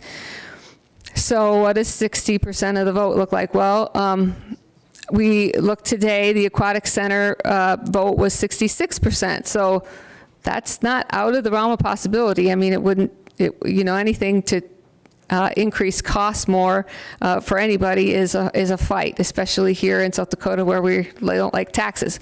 But what I like about that is it's not just people in Yankton helping pay for that. It's people outside city limits who use our library. It's people outside of in other communities that use our library. It's people in the other state that uses our library.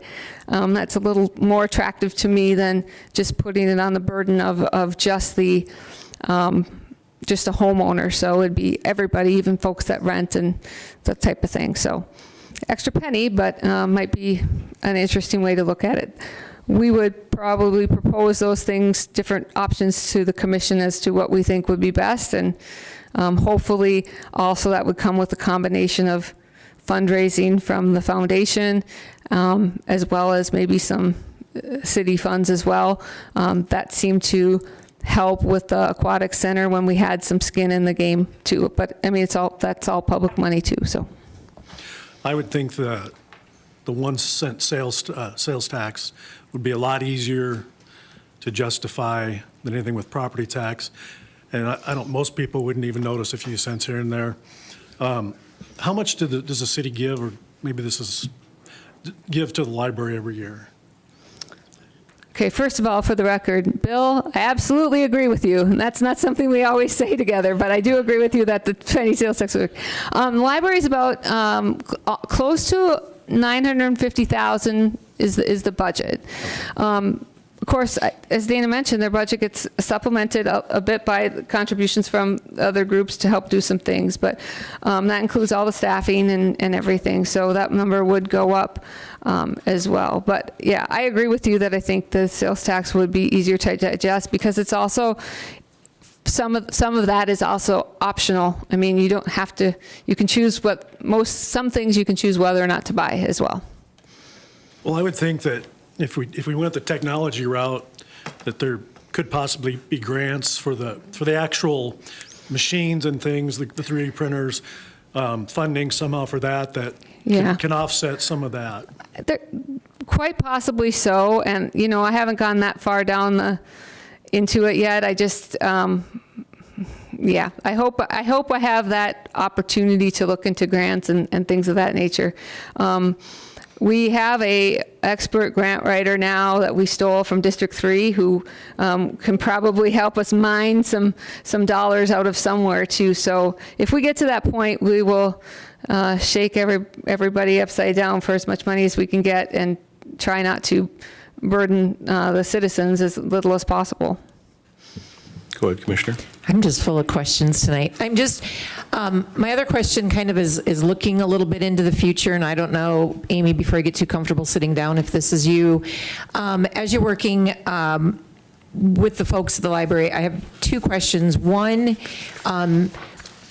when you get ready to come back to the city commission, kind of with all the legwork and work you've done, do you envision that that's going to be like one situation, one location, here's what we want in a building, the size, what we're looking for? Or do you foresee that it might be that you narrow it down to a couple different options, different price points? Have you talked about that? I'm just curious, just to kind of. We haven't talked about that. The more specific they can be, the easier it is for you all, I think, to say you agree with the recommendation or not. I'm thinking if it is a new facility, what they're recommending, they're going to want to consider some more than one scenario from us as a staff, if that's the direction they give for us to explore. And that might be limited based on space. We might be able to give more options to them to think about if it's 32 versus 45, or somewhere in that neighborhood. Or maybe we can say this parcel would be a great parcel, but, it would be 40, somewhere in the middle. Certainly a couple of options. Maybe it's an A and B, and with a preference that they have. But I think the more specific they can be, the easier it is for you and the easier it is for the community. Certainly not everyone's going to like whatever's recommended, whether it's recommended or not. But it was easy, I think, with the aquatic center because we didn't have a choice on location. And so somebody's going to always have a better idea, right?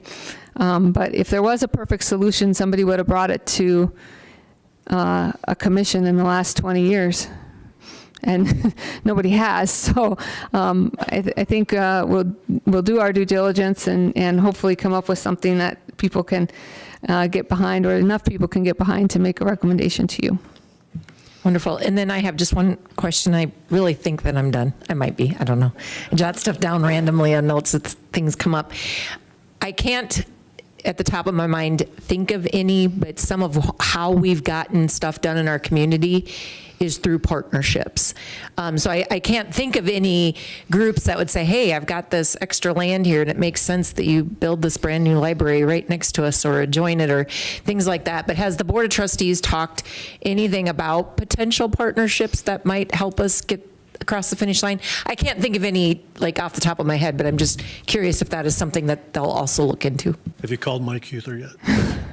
I think partnerships are on the table completely. I mean, right now, anything's on the table. Some of that might be partnering in terms of financial partnerships, of course, but also location partnerships, I think, are open and able to be discussed. There was some opportunities with the survey. People, we talked about combining with other projects, so that's still out on the table. I don't know if they'll consider that or not. We're certainly open to that. That adds a layer of coordinating again with another entity. So that might have to involve another process as well, if that's the case. So that has to be taken into consideration. I'm sure they're open-hearted about that. And if it's another public entity, there's another board and another governance structure to work through there too. So certainly possible. Yes, Commissioner, go ahead. I've heard the Memorial Park as a possible location. Just have heard that as a possibility. I don't know who to ask this from city staff, but covenances that are on Memorial Park, are there any complications with that?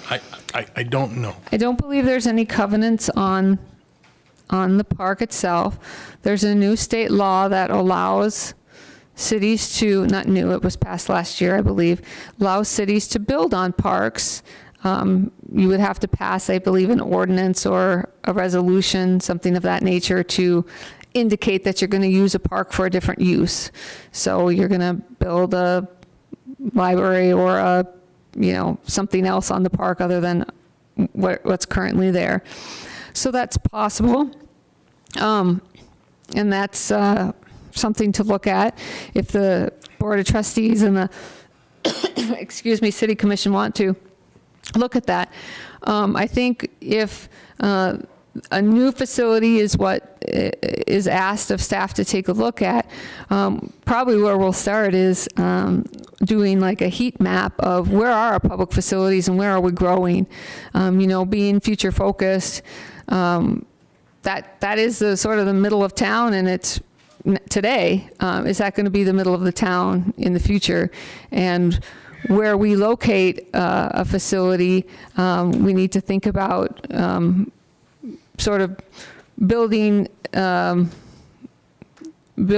public facilities throughout the community as well. So is a possibility, is all options on the table as well. I don't know how people would react to that or not. I think that's one of the most important questions that we've got going on right now, is the location of the facility, where we want to have that. I think that's the most driving force right now. Where do I want to have it? I want to have it where the community wants to have it. as we all do, right? So I think there's going to be a lot of time for the community to address the Board of Trustees and express their opinions. It's difficult to talk about where something will go if it's not going to be if it's not going to be a new facility, we don't have to talk about where it's going to go. So, to me, that's a good place to start a conversation. If it's going to be an addition, we don't have to have a location conversation. So, I think that's something to think about. And then if it is going to be somewhere new, then the location decision comes into play. Well, I think it is time. I think it's time to look at a new facility. I do believe that this location is going to be pivotal as far as the success of it moving forward. And it's a hard conversation, right? Because we don't want to, we want what's best for the community. And I think what's best for the community is what the community wants. But that's hard to decipher. I think it's why everyone has been kind of stumbling a little bit along, trying to figure out where the facility should be, so that we're not spending time arguing over where that should be, but spend more of the time over what should the new facility look like, what should it, what good things for the community can come out of it. I don't know, that to me is what keeps coming back around, is where do we want to have this? What's going to be best for the community? Jim, I totally understand the question, and it's not an easy one, and I think that's why we're struggling a little bit right now as far as what is the best answer for the community. I'd like to see, that if Memorial Park is an idea, I would like to see, the pros and cons of that. If we are going to keep the facility at its current location, what are the pros and cons of that? And then maybe a possibility or a couple of other possibilities of other locations, and what are the pros and cons of that? And then try to narrow in on one place that we can, as a community, we can unify behind and push towards to have this new facility. That facility was built in 1973. We talked about, I asked about the staff, and part of the staff area now was before a coat closet, basically a coat hanging area. I can remember my grandmother, hiding in those coats. When my grandmother was there for yoga classes, that was in the community room. We've had that facility. It's been a wonderful facility, but I think it's time for our community to look to the future, to build another library. It's just a matter of what is that library? Where is that library going to be located? I think those are the most important questions that we have right now. One last thing that I'd like to state, and I've told a couple of people, my wife and I are both from Yankton. We lived in Lincoln, Nebraska for about 10 years. We had our first two boys there. We moved back because we wanted to be near my folks, near my wife's folks. My son was going to be in kindergarten. And so we wanted to get him into the school system because we know how good of a school system Yankton has. We wanted to get him into the school system. When we moved back here from Lincoln, Nebraska in 2010, probably the biggest thing that we missed the most about Lincoln, Nebraska was the library system that Lincoln had. Lincoln has a wonderful library system. They're the state capital. You know, I joke about what Lincoln and Omaha wants, Lincoln and Omaha gets, right? They have these wonderful facilities, and they'd have the large library, but then they had these smaller libraries kind of checkerboarded throughout the community. And we utilize those with our young children tremendously. And I think that that's something that, you know, when we moved back here, with a wonderful facility, our wonderful staff that does a lot of different things with what they've got. But I know that we can do more with a larger facility, to the point of even those kits, right? We had that staffing area. I talked about the staffing area, and it's cramped. Those kits are back in staffing areas where you can't see them, instead of having them out where they're displayed. And so then people were like, oh, I didn't know you had a Lego kit. I have grandchildren coming in. I don't necessarily want to buy a bunch of toys for the time that they're here, but it's wonderful to have those. And I didn't know that you had them. Well, how would you know that you have them when there isn't enough space to show them? So I don't know, that was a little bit of a ramble. I apologize, but I just wanted to state that. Thank you. Go ahead, Commissioner. Just a couple things. I like the current location. I think there's a lot of disadvantaged youth that live in that area that can access it easier. My concern is if it gets moved too far away, they just won't be able to get to it. I'm not opposed to a new facility as long as it's in a location that is easy to access for those people. The one thing I would caution, though, and I'm sure you'll do this, is let's say you want to build a 45,000 square foot library. Don't just find a piece and, well, it fits, so let's do it there. You know, we've got to look at all the details. Is it accessible? Is it easy to walk to? Can people get to it? So that would just be my suggestion. Okay. Yes, Commissioner, go ahead. Can you remind us again what the top locations were identified as far as the 2024 survey? Yeah, Dana, do you know the other three top locations? Mary Pat remembers. When we talked about Come to the mic, You got to please. come to the mic. I'm not a member of the foundation, but when the foundation looked at locations, both privately owned and public land, I think there were about 16. This was when Dave Mingo was still taking good care of us. And one of the things we had to do, and so I caution, I'm totally in favor of open conversations, but Dave cautioned us that we had to be very careful when we started talking about private property.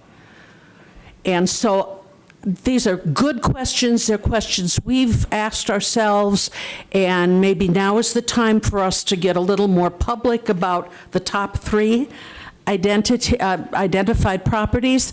But that was the reason, really, it was a narrow legal, we had to sign no compete clauses. I mean, no disclosure clauses. So keep that in mind as you ask the trustees and the, whatever it is we come to you. Yes, you should look at the options, and yes, we should be able to give you the top three, but there are parameters here that we have to be respected. So I can give you the top three that were not, private, but they're general. So current location, looks like somewhere in the downtown Meridian district, which not very tangible. Phantom Memorial Park, Lewis and Clark Complex Mead Museum, any available open land. Kind of got high response too. Yeah. So, yeah. You know, downtown Meridian District doesn't, it was kind of the second option. And I think some of the issues there, when you talk about that, are they're faced with some of the issues. Our current location is it's going to be cramped anywhere there because it's a central business district, and there's limitations there. Not saying it can't be done, but just some limitations. And if anyone's interested about the 2024 survey, that is online on the library's website, so people can take a look at that. One thing it doesn't do as much as you might like to see cross, you know, those people that answered current location, how many answered walkability. You know, that doesn't do that deep of statistical dive. There was another question in that survey, and it was delightful. It was so human nature. The first question was, we want to be able to walk to the library. How do you usually get to the library? Supermajority said, well, we drive. So, you know, you got to love people. But we have to be a little careful what kinds of presumptions we make based on that particular survey. Thank you, Mary Pat. Yes, Ross, go ahead. Just a couple things to follow up Mary Pat's comment there. It's easy to talk about potential locations when the city already owns it. Even if there is publicly owned land that might be available, if the city doesn't control it, we can't just say, let's all decide we're going to put it there. Because if the school district owns it, for instance, that's not up to the city. It's not up to the library. So property we don't own or have subject to an option agreement, which gives us the right to purchase it, is not really a bird in the hand. It's not one that we can discuss as an available option other than to say, well, we like a given neighborhood. We like the Meridian District. Well, that's not a project. And even if there was potentially an available avenue to acquire a piece of real estate, the reason the non-competes were discussed is if there was engagement in negotiations over the opportunity to purchase later, we can't let that cat out of the bag, if you will, until it's locked into a binding option to make that a project, or we will all waste a great deal of time and emotional capital on a potential that will never materialize. That's fair. Yes, Commissioner, go ahead. I'd like to say that I agree with much of what Commissioner Brunig said about its time. The location, that is important, but that's up for the library board to boil down and then come forward with that. I'm a little bit older than everybody else on the commission. I look back to the Carnegie Library, and that's where I grew up going to the library at in Yankton. And the youth section was downstairs and almost dungeon-like. And what great excitement happened, in 1973 with the new library opening was a great facility. And now here we are, 50 years later. It's time. The time has come for us to, buckle down, and assuming that the library board is going to come forth with a recommendation, it's time for us to make a stab at making it happen. Thank you, Commissioner. Before we turn the page to a new chapter here, pun intended, community development, Mr. Beese, is there anything that you want to add to this conversation before I'd like to make sure I open it up to everybody that's here that has an opinion. So I would love to do that. Now, thank you to all the board members that did a great job of, typically when we do public comment, it's right about 3 minutes, and I'm give a little bit of leeway just to make sure people have a chance to finish their chapter, so to speak. So everybody else, if you'd like to, would like to come up to the mic, I'd ask for you to give comment now. Come up and keep it right about 3 minutes, please. And please just state your name. My name is Janice Hausman. We lived in Marshall, Minnesota. Get to the mic first, please. We lived in Marshall, Minnesota before we lived here. They had the advantage of building on the school grounds. But what is so important about the Marshall Library is there is space that is outside. And I imagine the new library perhaps being in the park, but I imagine there being an outside space for people to walk around the park, for children to move from the swimming pool to the library. If you look at Marshall's library, there's access to outside space. And I think that's something that we should consider when we consider the location. Okay, thank you. Again, people listening at home, that was Jan Hausman.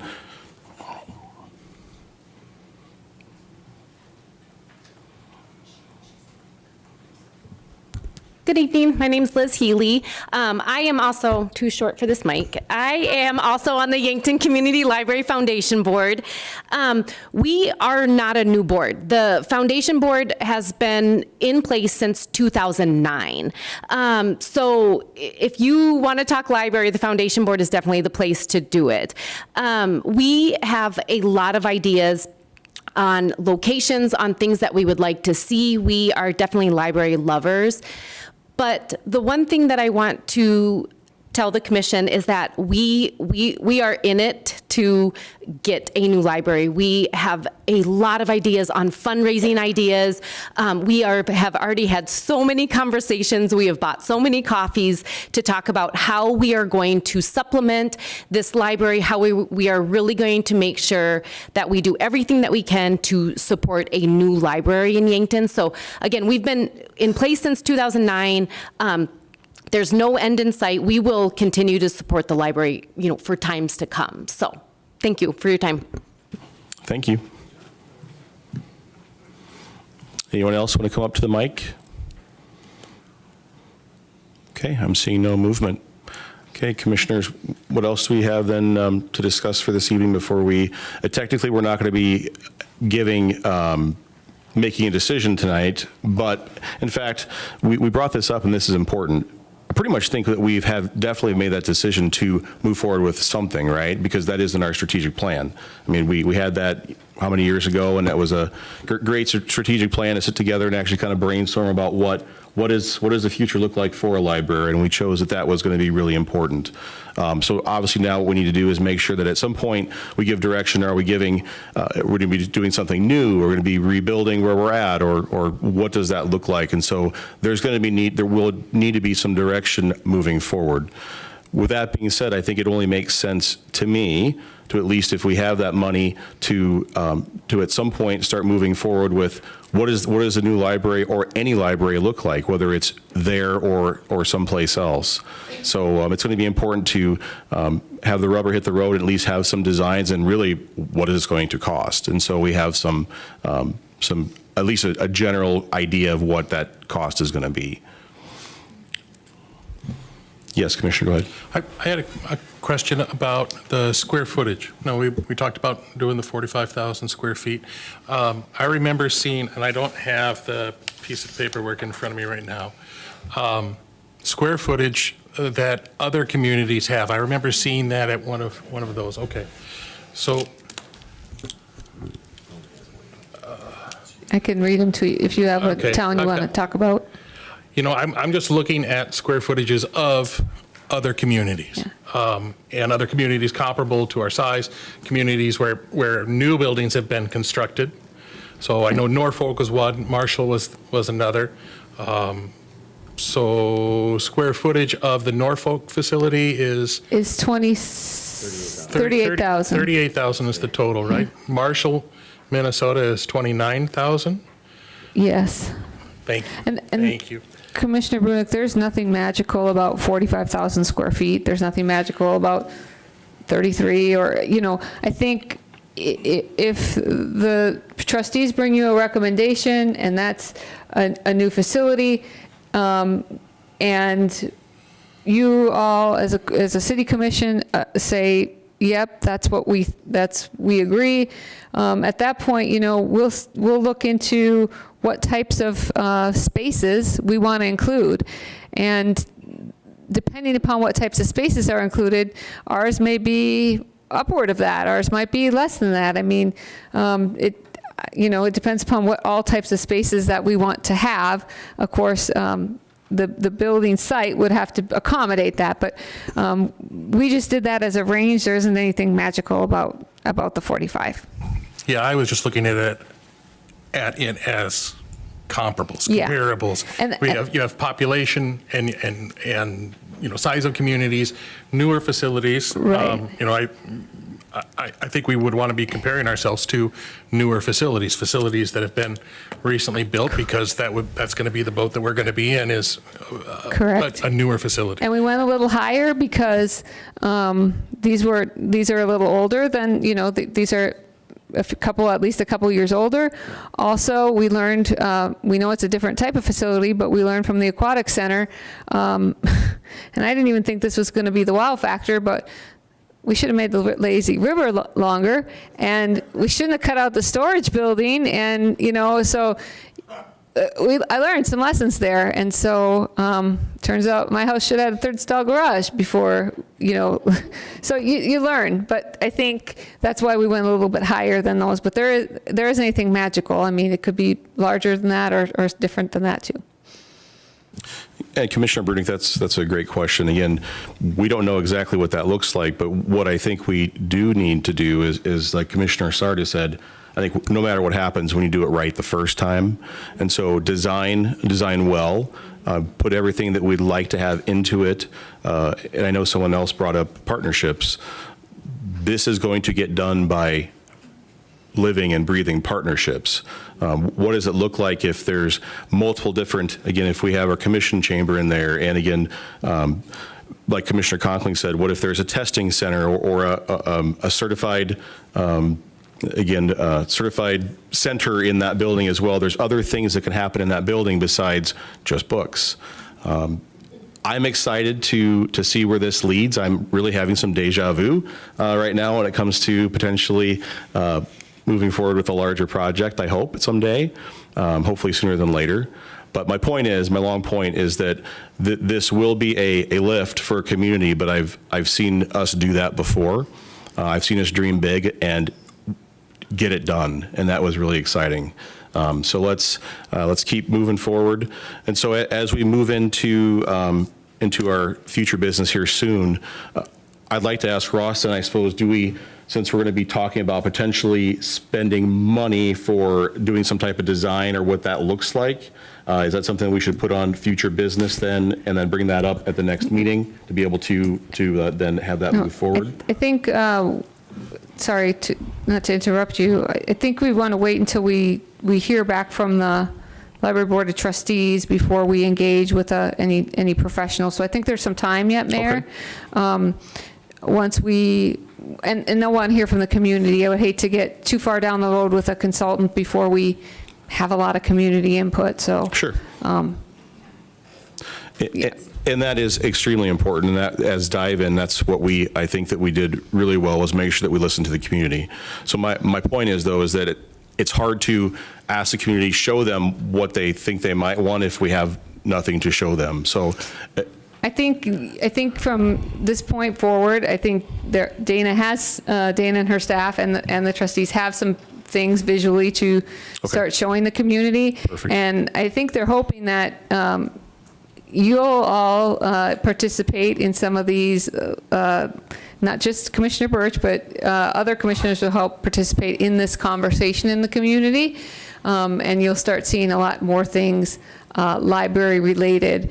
And certainly you'll hear more about different possibilities when you hear back from the trustees and considerations as well. So I think you'll start seeing and hearing a lot more, and you'll be able to start seeing sort of that negative from negative shakeout and start seeing some type of picture. Okay, I will look forward to those conversations. Okay, anyone else, any commissioners, any other comments, anyone else, presenters, anything else you want to bring up before we? Just reminding everybody, April the 8th, Wednesday evening at 5:30 is that public listening session of the Board of Trustees. That's a public meeting anybody can attend, and there'll be information in the community about that when that's the time, I think, for the public to say what their opinion is on facility and things they want to see in a facility and location and all that good stuff. And did you say where that was going to be? That'll be, thank you, that'll be at the library. Okay. And I hope it's standing room only and lines out the door like the TSA. Sure. Sounds good. Yes, we will notify Jean will notify the press about a potential quorum, probably at the end of the week, so they'll know. You won't be discussing the business as a group, however, this will be your opinions. So we'll just be notifying the press of a quorum, not notifying a meeting. Okay. Yes. Okay, good idea. Anyone else out there in the audience want to make a comment before we move on? Okay, seeing no one move. I do want to, before we move on, I do want to say again, thank you all for coming. It is so important communities have conversations with the commission. This is where we are able to have this discussion publicly, brainstorm and bring some ideas together. And again, I look forward to what we come up with. But again, thank you all for being here and taking part in all of this. And thank you for putting together the awesome visuals, and thank you, Chief Foote, for being our Vanna. We appreciate that very much. So seeing no one else move up, and again, no commissioners' lights coming on, we're going to go ahead and move on to future business right now. This is a time for the city commissioners to address the commission regarding matters not on this agenda. We will not deliberate on any of this or act upon it, but if you'd like to bring something up in a future meeting, please say so now. Okay, I'm seeing no mics come on. Next, then, will be our time to adjourn this. Do I have a motion to adjourn this work session? So moved. Second. Okay, I have a motion and a second. All in favor, say aye. Aye. All opposed, nay. We are adjourned. Thank you all. Very good presentation. Thank you. Thanks for How do we do? We tried to do, okay. Great.